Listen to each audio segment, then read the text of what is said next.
Bonjour, nous voici déjà au 300e épisode de cette émission. Maxime et moi souhaitons donc vous adresser un immense merci pour votre passion et votre fidélité. On espère pouvoir produire au moins 300 autres épisodes et peut-être faire évoluer le format. Vous le voyez derrière moi, il y a des cartons, signes de changement et de nouveaux décors. D'ailleurs, si vous avez des suggestions pour les formats, n'hésitez pas à les mettre en commentaire. Une des idées qui nous intéresse serait de faire une version de l'émission en anglais, pour toucher plus de monde. Et pour y parvenir, on peut compter sur notre partenaire du jour, Cambly, qui lui aussi a été très fidèle à la chaîne. Cambly, c'est une plateforme en ligne qui vous met en relation avec des tuteurs dont l'anglais est la langue maternelle. Il vous est possible de choisir l'accent d'un tuteur et ses centres d'intérêt pour avoir des échanges qui collent parfaitement à vos objectifs. Des cours en petits groupes sont aussi possibles pour plus de convivialité. Dans les langues, la pratique est le secret de la réussite. Cambly est clairement pensé dans ce sens. Lorsqu'on discute régulièrement avec des tuteurs, les progrès sont réels. Au cours des semaines et des mois, vous allez vous sentir de plus en plus à l'aise pour prendre la parole ou comprendre toutes les subtilités d'un champ lexical précis. Certains d'entre vous nous ont témoigné de réels progrès de leur niveau d'anglais. Une clé pour atteindre vos objectifs, qu'il s'agisse de préparer une expatriation, un semestre à l'étranger ou des DNDE en anglais. En ce moment, Cambly propose une offre exceptionnelle. Avec le lien que j'ai mis en description, vous pourrez profiter de 50% de réduction sur l'abonnement de 12 mois, valable sur les cours particuliers et les cours en groupe. Un joli coup de pouce pour faire décoller son niveau d'anglais. Vous pouvez aussi utiliser le code CAMBLYSOIR pour accéder à un cours d'essai gratuit pour tester la plateforme. Et on espère que d'ici le DNDE 400, beaucoup d'entre vous seront capables de suivre un DNDE en anglais. Allez, place à l'actualité spatiale et vous allez voir qu'elle est aussi dense qu'il y a 6 ans. Cette semaine, c'est James Webb qui nous fait l'honneur d'ouvrir l'épisode. Le télescope géant multiplie les découvertes depuis son entrée en service voilà bientôt 1 an. Il regarde très loin dans le cosmos, mais aussi parfois beaucoup plus près, à l'intérieur du système solaire. Récemment, c'est une petite lune de Saturne, Encelade, qui a pu profiter de son grand miroir. Encelade s'est installée au centre de l'attention des exobiologistes voilà une vingtaine d'années. En 2005, Cassini, une sonde d'exploration américaine, a découvert d'immenses geysers qui s'échappaient du pôle sud du satellite.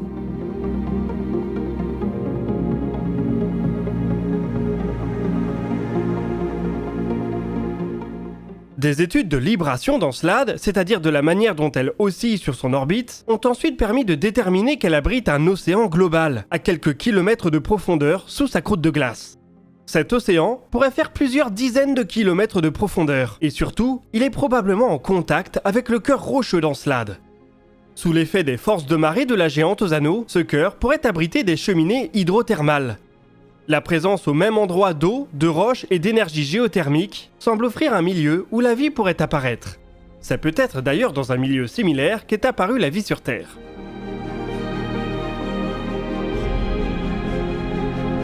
Le mieux serait évidemment de pouvoir explorer directement ce milieu. Seulement, forer sur 5 km de glace et faire descendre un sous-marin à 65 km de profondeur, on ne sait déjà pas le faire sur Terre, alors sur Encelade, n'en parlons pas. Fort heureusement, une partie de cet océan semble s'échapper dans l'espace à travers les geysers qui se trouvent au pôle sud de la Lune. James Webb a justement pu les observer et s'apercevoir qu'ils sont bien plus intenses qu'on l'estimait jusqu'ici. Cassini et Hubble avaient imagé des geysers qui semblaient faire quelques centaines de kilomètres de haut. James Webb nous dit en fait que ceux-ci peuvent s'étendre sur près de 10 000 km. C'est 20 fois la taille d'Encelade. Ils ont par ailleurs un débit important qui a été mesuré à 300 litres par seconde. Ces éjectats importants permettent de comprendre comment le tore d'eau de Saturne, un anneau qui correspond à l'orbite d'Encelade, se forme. Il est directement issu des geysers.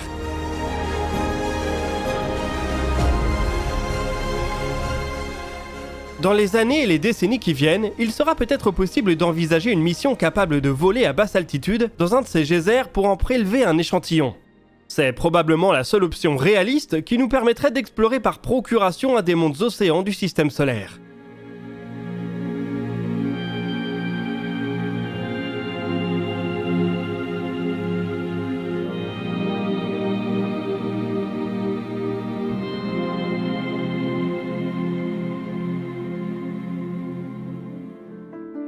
Peut-être y aura-t-il un jour une mission habitée vers Encelade, mais probablement pas de notre vivant. Il est en effet en 2023 toujours aussi compliqué d'amener des humains en orbite basse, même quand on s'appelle Boeing. Souvenez-vous, il y a presque 10 ans, l'entreprise a été sélectionnée aux côtés de SpaceX dans le programme CCDEV, qui devait permettre de développer de nouveaux vaisseaux habités américains. La solution de SpaceX a débouché sur la Crew Dragon qui est entrée en service en 2020 et a depuis réalisé 10 vols habités. La solution de Boeing a débouché sur un vaisseau dénommé CST-100 Starliner dont on attend toujours son premier vol habité.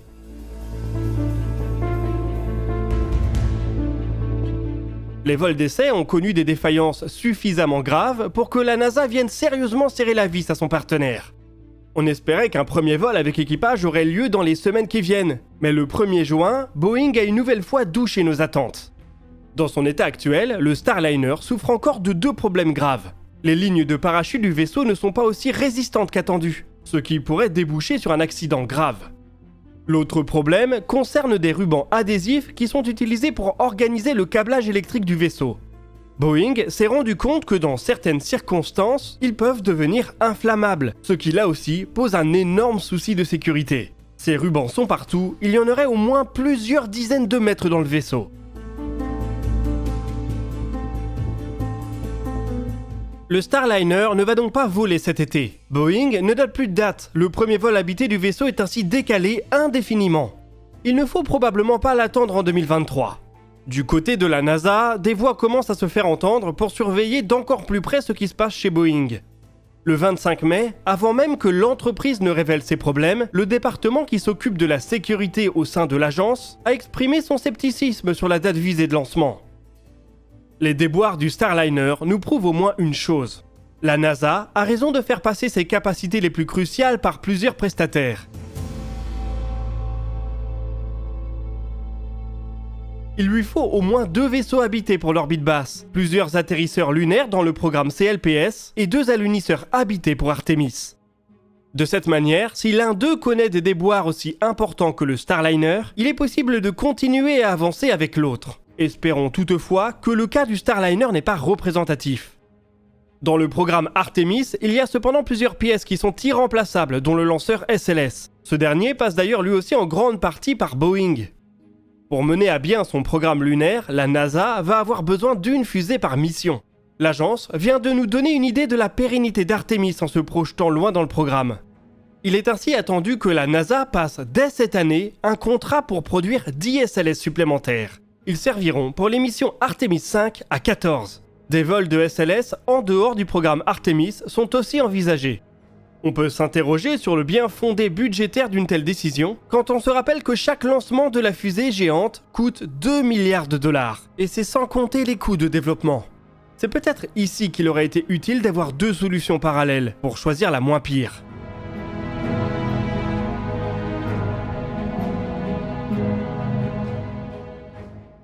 L'exploration du système solaire, ce n'est bien entendu pas que la Lune ou même Mars. Ces dernières années, la NASA et la JAXA nous ont proposé plusieurs missions d'exploration des astéroïdes. L'une d'entre elles, Psyche, décollera en octobre pour aller explorer un énorme astéroïde métallique qui pourrait être le cœur mis à nu d'une protoplanète. La ceinture principale d'astéroïdes est remplie de corps plus ou moins gros, qui ont tous une histoire à raconter.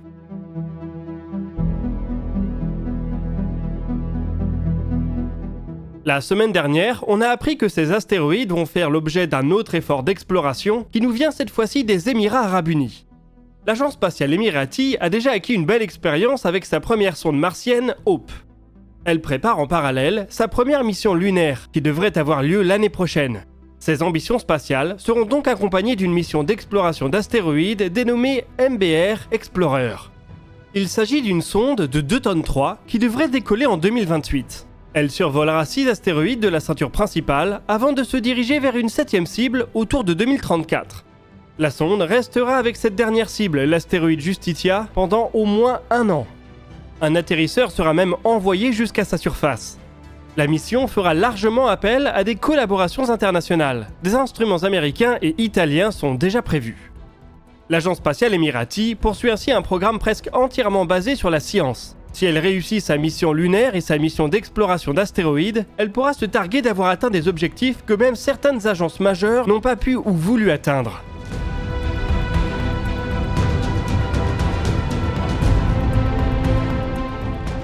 On va finir ce DNDE du côté du programme spatial chinois qui passe lui aussi de belles étapes.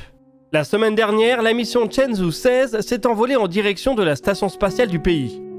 Elle s'y est dockée mardi et devrait rester en orbite pendant environ 6 mois.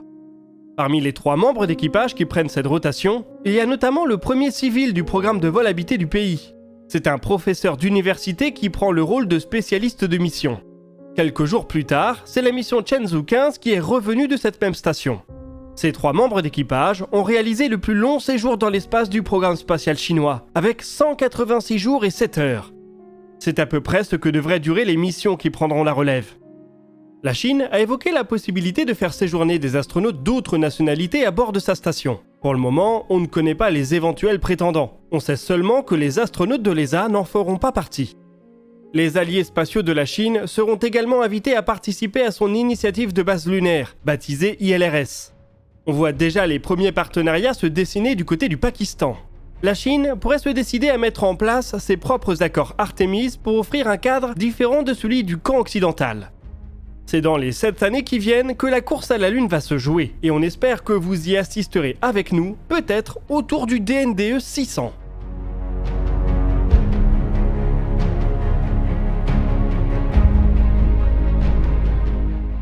Un énorme merci encore une fois pour votre fidélité. On vous rappelle l'offre de Cambly pour apprendre l'anglais avec une réduction de 50% sur l'abonnement 12 mois, grâce au code CAMBLYSOIR.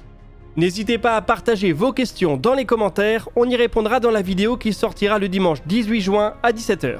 Vous pouvez trouver nos sources et nos réseaux sociaux dans la description. Nous, on se retrouve jeudi pour une matinale en live et un nouveau dossier de l'espace. D'ici là, citoyennes, citoyens, portez-vous bien.